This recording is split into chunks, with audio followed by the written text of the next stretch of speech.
वरिष्ठ सनदी अधिकारी तुकाराम मुंडेंवरून सभागृहात खडाजंगी। भाजप आमदार कृष्णा खोपडे आणि प्रवीण दटकेंचा लक्षवेधी। मुंडे समर्थकांकडून धमकीचा फोन आल्याचा आरोप, निलंबनाची मागणी। एखाद्या जनप्रतिनिधीला प्रश्न विचारल्यावर धमकी येणं ही गंभीर बाब आहे। या प्रकरणाकडे दुर्लक्ष केलं जाणार नाही। तुकाराम मुंडेंच्या कारभाराशी संबंधित सर्व कागदपत्र मागवून वस्तुस्थिती सभागृहात मांडली जाईल, फडणवीसांकडून स्पष्ट।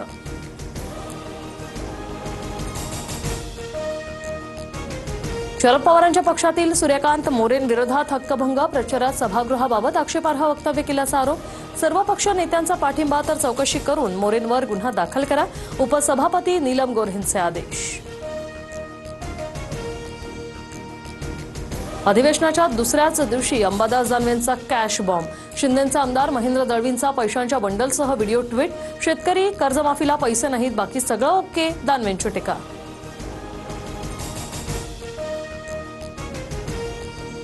दानवेंचा बोलवता धनी रायगडवासी असेल, सदर व्हिडिओ मॉफ केलेला। मानहानीचा दावा दाखल करणार, सत्यता असल्यास राजीनामा देईल, महेंद्र दळवींचं आव्हान।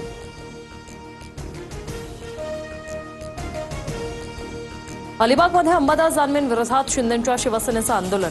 दानवेंचा प्रतिकात्मक पुतळा जाळत निषेध। चेहरा सकट व्हिडिओ सिद्ध करावा, महेंद्र दळवींच्या पत्नी मानसी दळवी आक्रमक। ज्येष्ठ सामाजिक कार्यकर्ते बाबा आढाव यांच्या पार्थिवावर शासकीय इतमामात अंत्यसंस्कार। दीर्घ आजारांनी वयाच्या 95व्या वर्षी आढाव यांची प्राणज्योत मालवली।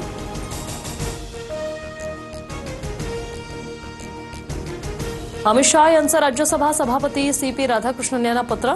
वंदे मातरम न गायलेल्या 9 घटकाचा पत्रात उल्लेख। घटना राज्यसभेत रेकॉर्डवर घेण्याची विनंती। काँग्रेससह समाजवादी पक्षांवर निशाणा।